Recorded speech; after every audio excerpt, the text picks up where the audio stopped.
SOS Racismo denuncia casos de docentes a niños migrantes. Hace tan solo 10 días, Iván saltó por el balcón de su casa para acabar con el sufrimiento que le atormentaba.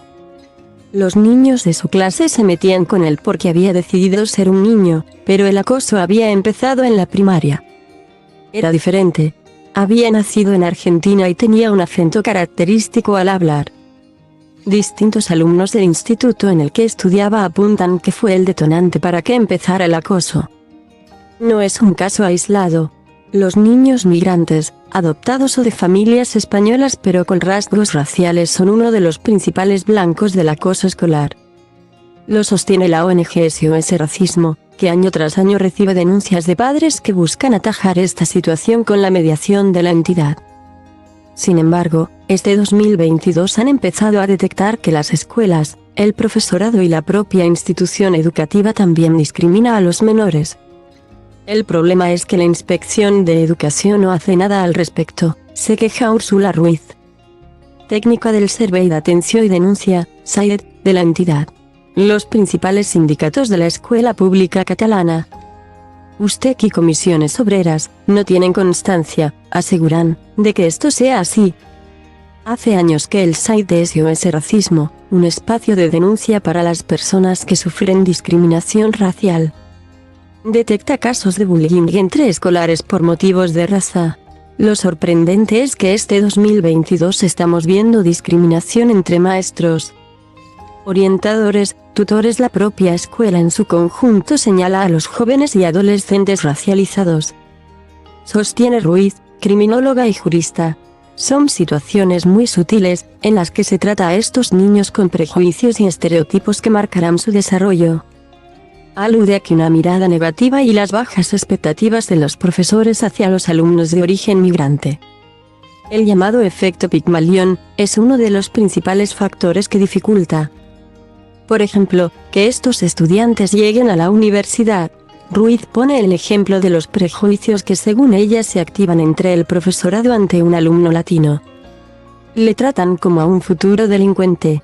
Lo vigilan más desde la coacción y la desconfianza. Y sus castigos son desproporcionados, afirma. También cita el caso de docentes que rebajan las expectativas de los menores. Les dicen que no sirven para el bachillerato y la universidad, a pesar de que no tienen mal nivel. Esto afecta a las expectativas y esperanzas que se depositan en cada niño. Lamenta.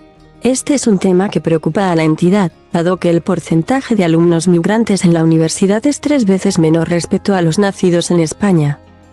Según un estudio del Observatorio Español del Racismo y la Xenofobia del Gobierno, publicado el año pasado, nos parece peligrosísimo ya que las escuelas tienen la obligación de cuidar y proteger a los menores.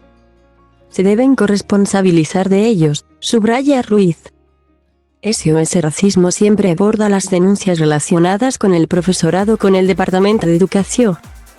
En la mayoría de casos, contactando con los inspectores territoriales asignados a la escuela implicada. No son colaborativos. Rebajan la queja. Nunca acceden a la petición que hacemos. No han establecido ni una sola sanción.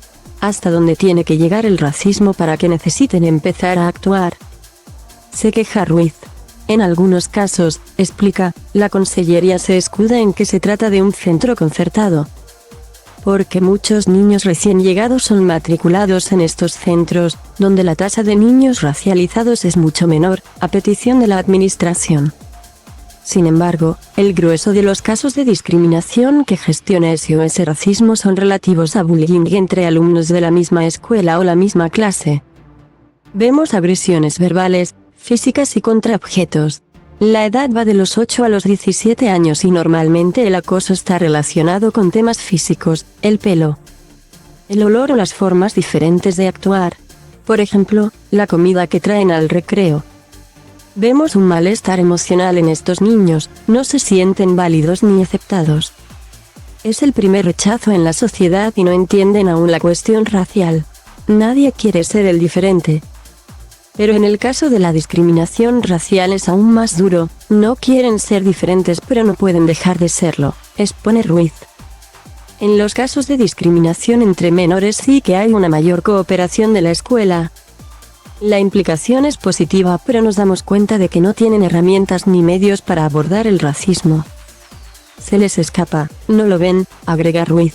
En muchos casos, el acoso termina con una mediación de la ONG. Y a veces nace una colaboración entre la escuela y SOS Racismo con charlas y talleres en el centro.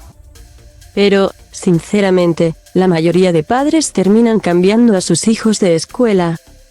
Algunas de las familias aprovechan ese momento para tener una charla con sus hijos que les marcará de por vida.